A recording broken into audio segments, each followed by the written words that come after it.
Hey guys, I'm the Depressed Engineer, and today I wanted to briefly talk about just a few things actually.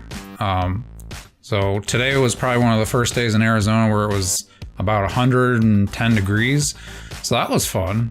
But as they always say, it's a dry heat. So in any case, the other thing I want to talk about was I just released a Kindle book, which I'll put in the description. It's called The College Afterlife, An Engineer's Perspective. It's not even really a book, honestly. It's more of just a short story of my life after college. And if you decide to get that book and you read it and you like it, I can actually write more about some of the experiences I've gone through. So I could probably split that up into other books as well, just like the experience I had in Fort Wayne, Indiana, the experience I had moving across the country. So I could easily write another book on just those experiences alone. But feel free to check it out. And if you like it, then leave a review, and whatever you want to do, go for it.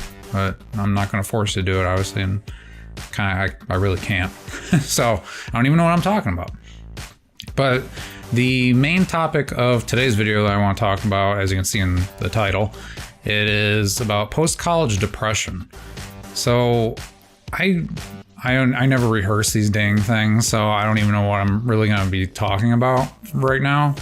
But so post-college depression isn't necessarily a diagnosis. There's not like an actual medical, as far as I know, I could be wrong on this, but I don't believe there's actually a medical, like, hey, you're actually diagnosed with post-college depression. It's usually just clinical depression. But this is a depression just based off of, when you leave the college environment. And I also found a Washington Post article about this. One of their authors wrote something about it. I'll go over that in a little bit of detail. But for my experience, a lot of my post-college depression, and I know it's always so weird to talk about this kind of stuff, and it's always like, well, there's no way you could have had depression because you left school. But I can tell you for a fact that there's actually something to that. Now, it's not like I started off like I wanted to kill myself right after college or something like that. It was more of, as I've mentioned in my previous videos, where you go to college, especially for engineering, and I'm sure there's other majors out there as well, but there's so many factors to post-college depression. So for me, it was learning engineering in school, doing all the mathematics and the science and putting it all together, being analytical, building circuits in labs, et cetera, all the technical stuff. And then you go to the actual work environment and it's pretty much nothing like that at all. So that disconnect really kind of slams you in your face. Now, the funny thing is I actually had internships. So internships are kind of supposed to be the way to tell you, hey, is this really the job you want to take? And it gives you some work experience in the actual environment that engineers will actually work in. So I worked as an intern at a nuclear power plant. I also interned for a professor on campus, so I did some undergrad research. And I also did an internship for a healthcare product company. I don't know how else to describe that. Assisted living product company, I guess. They made wheelchairs, they made oxygen concentrators, things like shower chairs, things that were supposed to help people who need help with just living in general. So it's including the elderly and the disabled. They made, they made electric scooters, and this is a bunch of, they made canes too. Like pretty much anything you can think of in assisted living, they pretty much made. And they're actually they're a fairly big company in Ohio. But in any case, I had these internships, and when I started working for a nuclear power plant, I could kind of tell right away that it was kind of like meh. And at that time, my boss / manager was really passive aggressive with me, and I ended up actually getting fired from that job. Probably something you shouldn't be talking about on YouTube, but yeah. In any case, but I worked there for a while, and that's actually the year I lost my hearing in my left ear. And because I missed a few days, well, I actually, my memory's not so good on those days. I do remember missing at least a week's worth of days, so 5 days of just being out. And the one time I didn't go to work was because I actually was feeling sick. And then the other 5 days was when I lost my hearing. I lost my sense of balance. So they actually told me I couldn't drive for a week. So I couldn't go to work, and I had a doctor's notice. And of course, I went to my manager and showed him the doctor's notice, and he wasn't too thrilled about it. But that's not even what this video is about. I'm sorry. In any case, a lot of the stuff I did there, and this was sophomore year, so I didn't really even learn much at school. Like, I hadn't even gone into circuit analysis or anything like that. So a lot of what I did was just filling out forms. I actually remember filling out forms for the acquisition of motor control units, something like that. And there were like 69 of them or something ridiculous. And I had to fill out a form for each one of those. And it was literally just copy and paste into each form. And I think I had to print them out or something like that. They had a file directory, we put them all in. Now, there were some senior engineers that actually kind of got me introduced to some of the equations they use there. So they would actually give me some equations that said, hey, this is blah, blah, blah, plug in this number. There was actually one time a guy gave me a formula. I plugged in the numbers and said, hey, this is the answer I got. And then he came back with, well, that's not right. And then we sat down and he's like, oh, actually, no, you're right. I just missed a number here. So that was actually kind of cool. But they were actually really nice to me. And they just treated me like an engineer. And one of the other guys showed me how to, I think it was a line loss program. So they actually showed me a program that had all the lines for the power plant. And you could just do different analyses on that. And it was like a cable analyzer or something like that. And it was actually really interesting and informative. But overall, I didn't really do a whole lot of technical stuff. There were times I was out in the power plant because there were offices in one area and then the nuclear power plant in the other, because obviously there's nuclear radiation you don't want to be near. So, and there were so many protocols over there that actually there's almost more protocols at a nuclear power plant than there are at most of my government jobs I've had, which is, it kind of makes sense to some degree, and then it's just like, what? But and then my internship working for a professor, it almost got really technical at times, but I was mostly just the guy to fill out spreadsheets of what lab equipment we needed and how much it would cost to build a lab.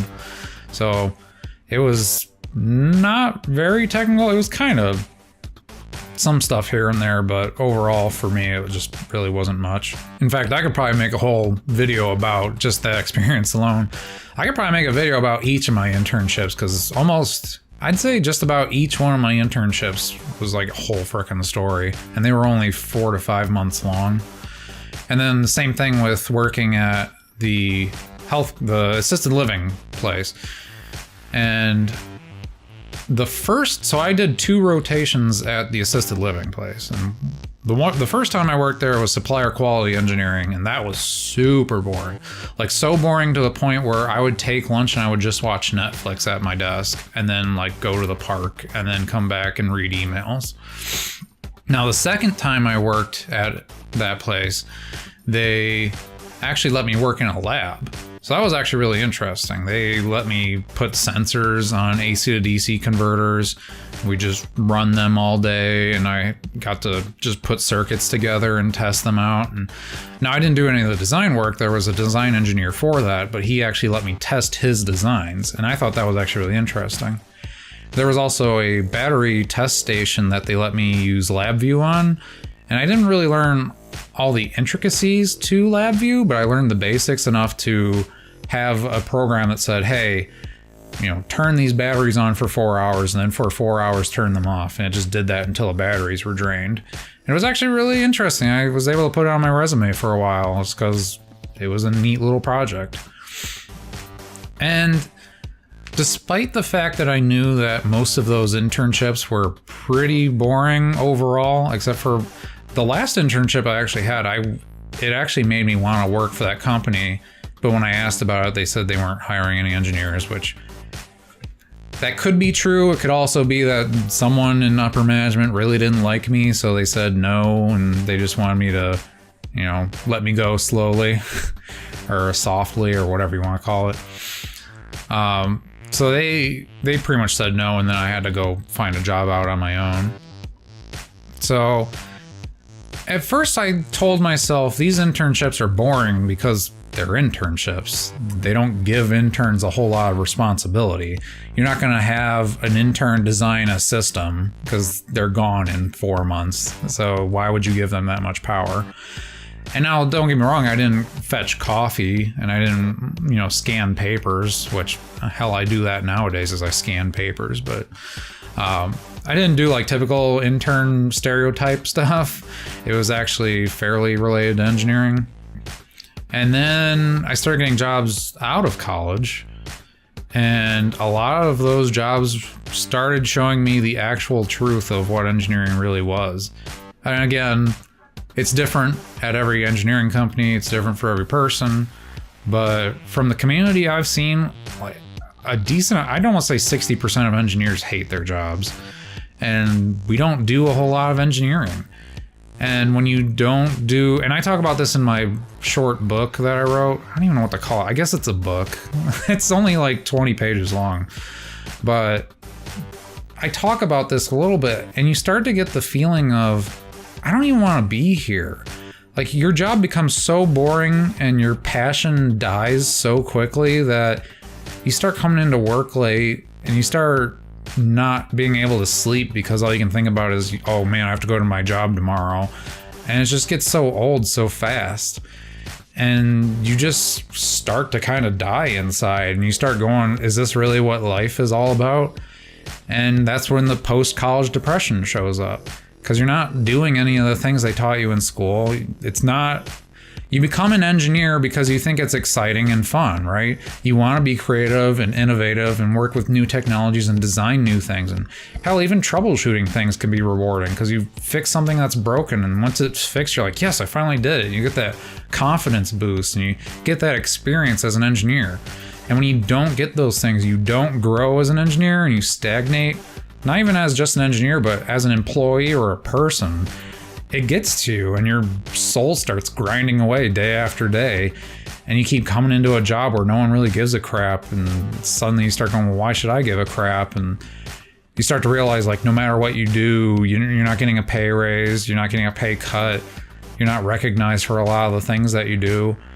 And it's just, you start getting depressed. And whether or not that's mild depression where you're just sad all the time, or it's major depression where you actually start having those suicidal thoughts, which if you start having those, there's always suicide crisis hotlines. So I want to make that very clear. I don't want to make it sound like I'm endorsing that or something. Obviously, that's terrible. But I think majority of post-college depression is more of like a mild depression, where it's manageable, but it's still there. So like, you usually want to manage it with exercise, eating well, and honestly, in my opinion, like doing something outside of work. Because if you're working a job where you kind of just hate everything you're doing and you're even ashamed to call yourself an engineer, which I've always been pretty ashamed that people call me an engineer, because I just don't do any engineering work. And I feel bad. I almost feel bad when people call me an engineer, because I'm sitting there going, I have the degree, but I don't engineer anything. I don't actually have hands-on knowledge of any of the things that you're talking about. And it's just sad. It's depressing, and it sucks. And usually it'll go away after time, and sometimes it doesn't. So there's always help out there and everything.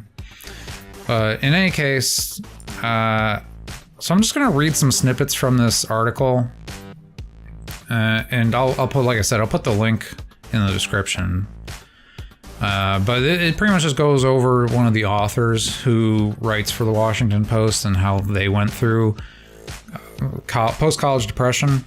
And obviously it's not going to be the same. So my post-college depression was I was disappointed by the actual job. And I realized that, oh my gosh, this is what I'm going to have to do for the next 40 to 50 years or so. And if sitting in a cube doing absolutely nothing for 40 to 50 years is what my future holds, then why wouldn't I be sad at that point?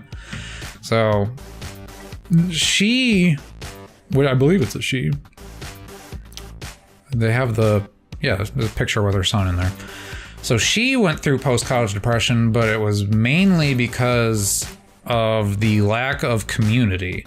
So when you're in college, I mentioned this before, college is a great place to network and make friends.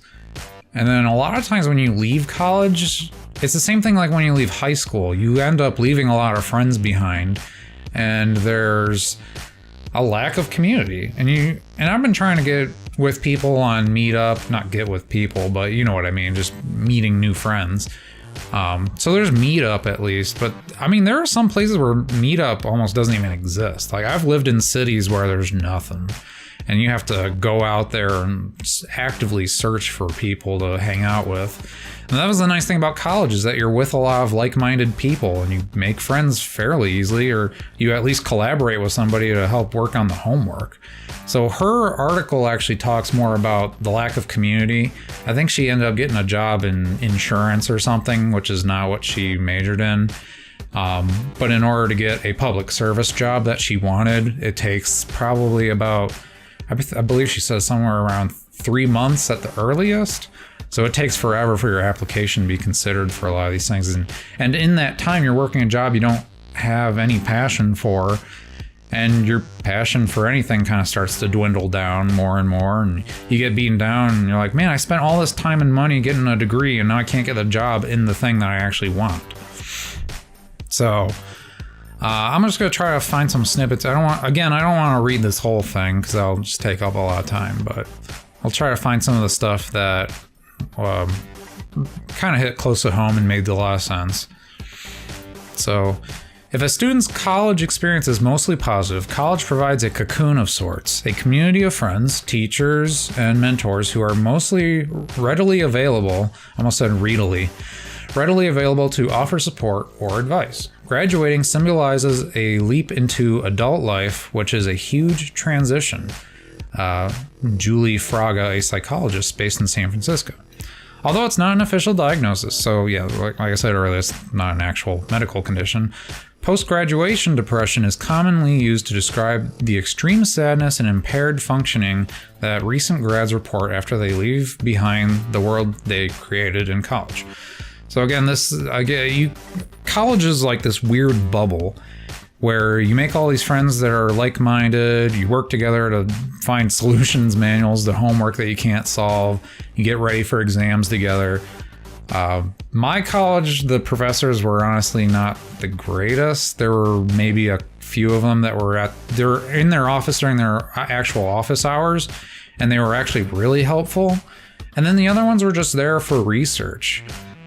So a lot of times we just didn't even care about the teachers or the professors that were there, because a lot of them just weren't really helpful. There were maybe 2 or 3 that were really helpful, and they had almost lines coming out of their offices to get questions answered. But I'm assuming in other colleges that's not the case, but I think there's a little bit of 50-50 there at any other college. So it's kind of hard to avoid, because some professors just become professors for the research grants.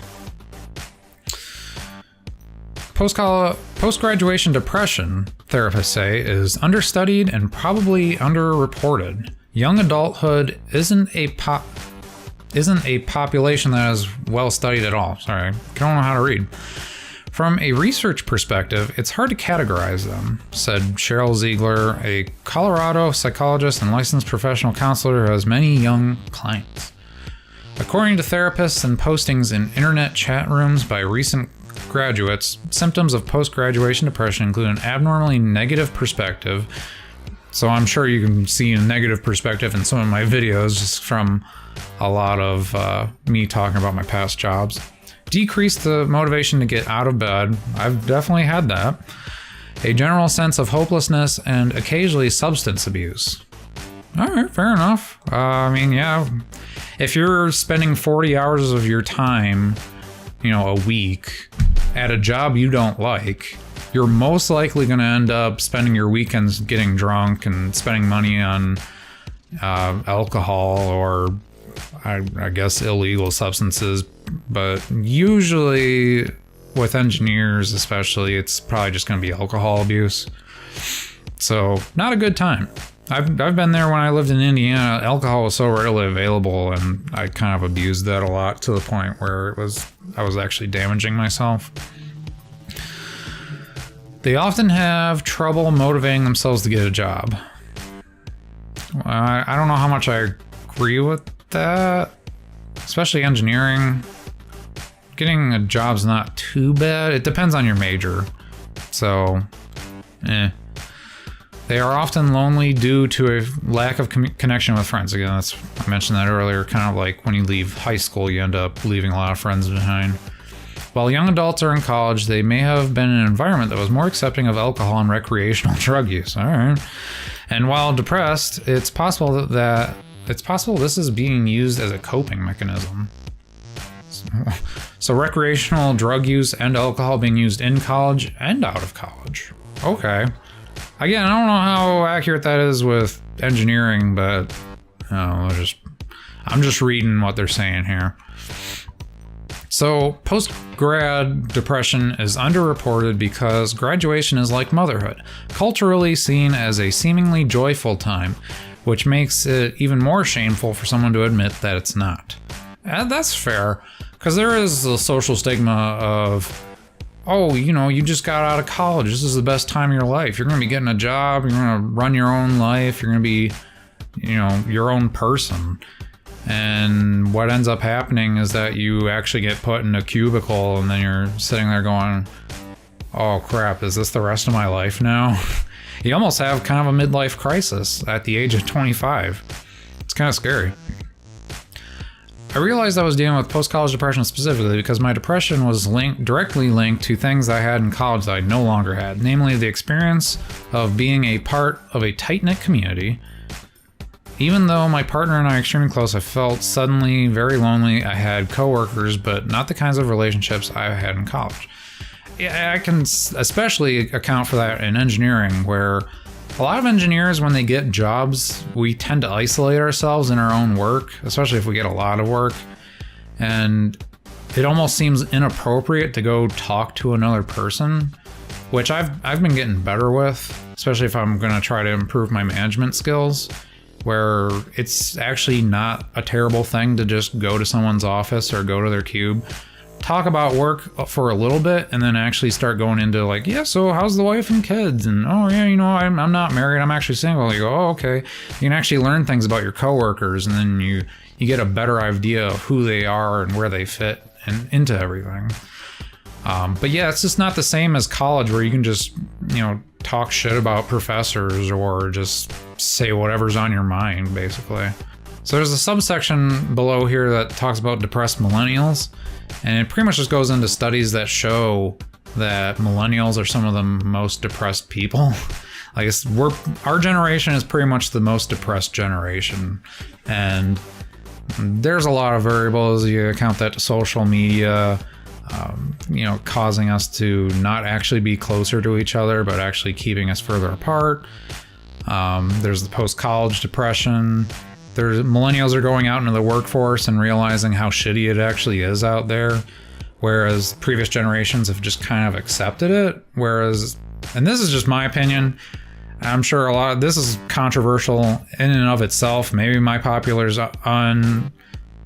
opinion is unpopular, but I think that millennials really want to make a difference in the workforce, and we're not getting that. We're going into a workforce where nothing really happens and it feels like you have no control or power over anything. And when millennials have been told over and over again that we can make a difference and that we're going to be the generation that makes a change to the world, and then we get out into the work environment and it's pretty much garbage and we want to change it, and then people say, oh, well, you're complaining, just sit down and do your work. And it's like, Well, dude, it doesn't have to be this way. There are other countries that do this way better than we do. And there's better ways to run a business. And again, that's up for opinion, whether there's a good way or a bad way to run a business in certain aspects, but that could be a whole other video. In any case, they say, according to the National Alliance on Mental Health, 75% of mental health conditions begin by age 24, which means that both the college years and the abrupt transition when it's over can be a particularly challenging time emotionally. I didn't actually see that statistic until now. 75% is a lot. That's a lot. God damn. All right.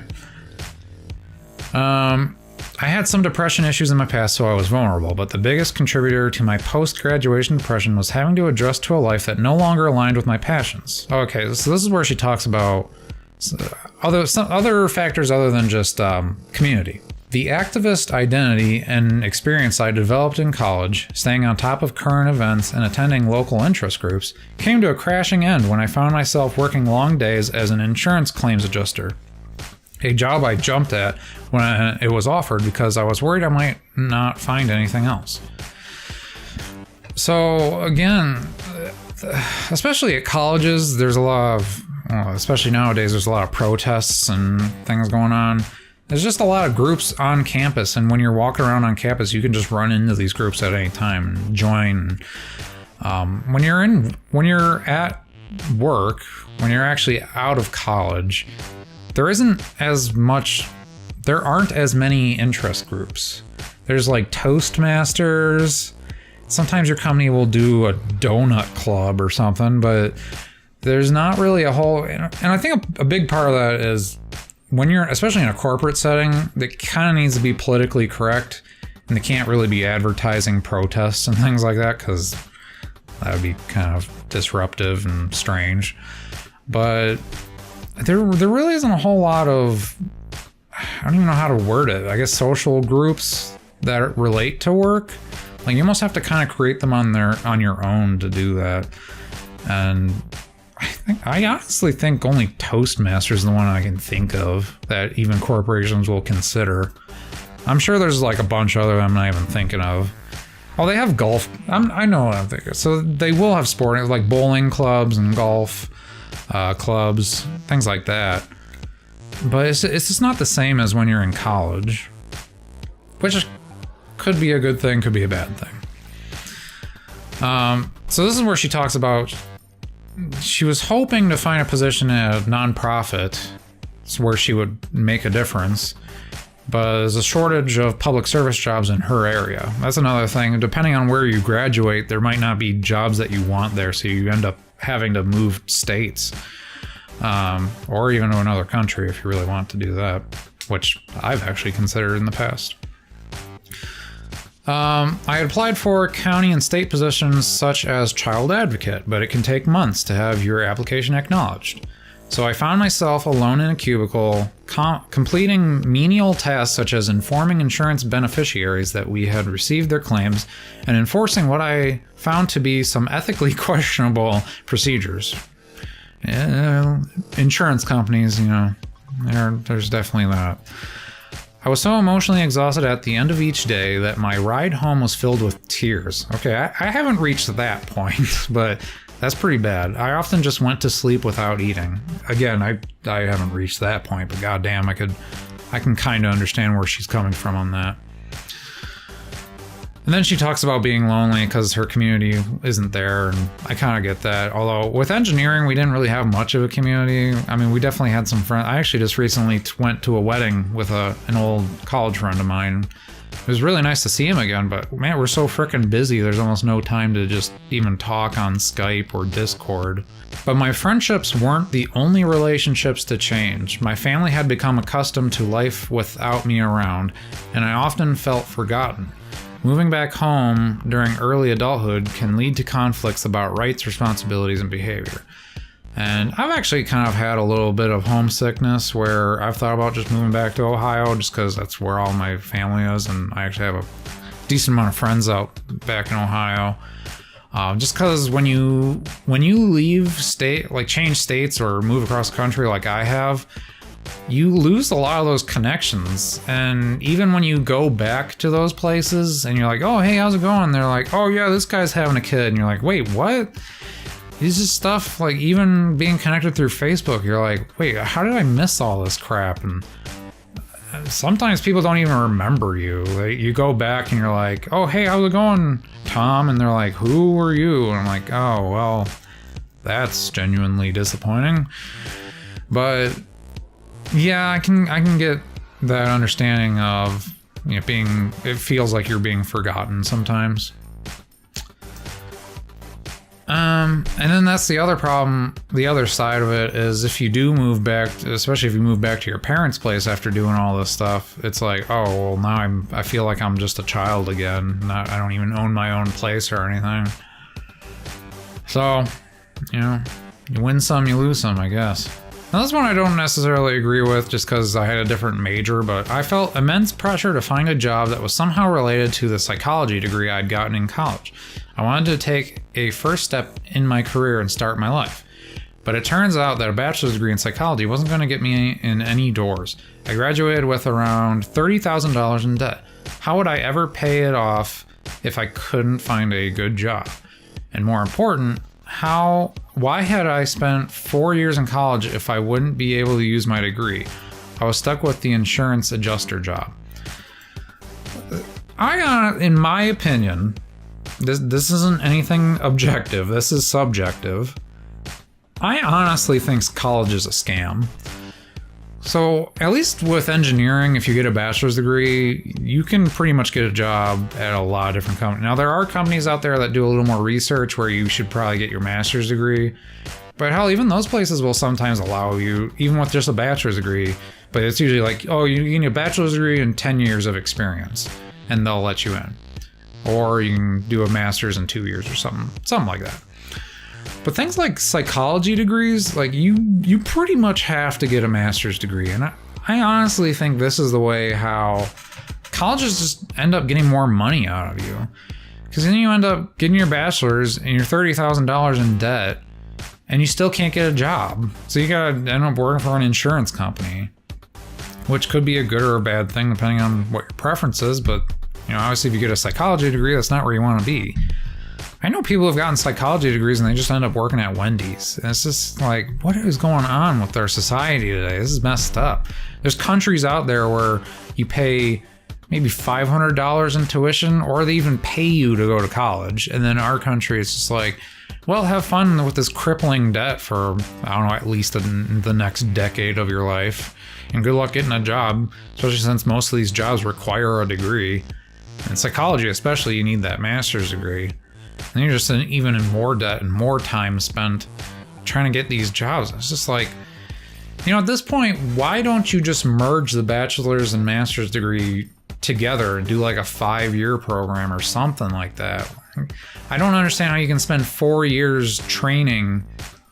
Here's what I don't get about college is that you spend 4 years of your life and a ton of money essentially getting trained into the job. It's not like official training, but you're learning about the job that you want. And then sometimes you get your bachelor's degree and they're like, okay, here's your first job. And other times it's like, yeah, actually you need to take another step and get this other degree. It's like, what is this, a frickin' pyramid scheme? Like, this is stupid. I don't know. In my opinion, it's just really dumb. And I almost feel like colleges are out of date. Like, this problem needs to be fixed. These people, like, college really should just be you spend 2, maybe 4 years in school, and then you get your job. He's like, you get a job. This is so much BS with this whole frickin', oh, you need a master's. Like, really? I have to go back to college again and go through all this rigmarole? That's, again, my opinion, but it just seems like a frickin' scam. Somewhere in there, she also said, I got a puppy for extra companionship. So, whatever works for you, but that's another load of money you gotta spend. Made bigger efforts to connect with friends I made in college. And she goes, that's pretty much the blog, which I don't even know. I guess that is a blog at that point.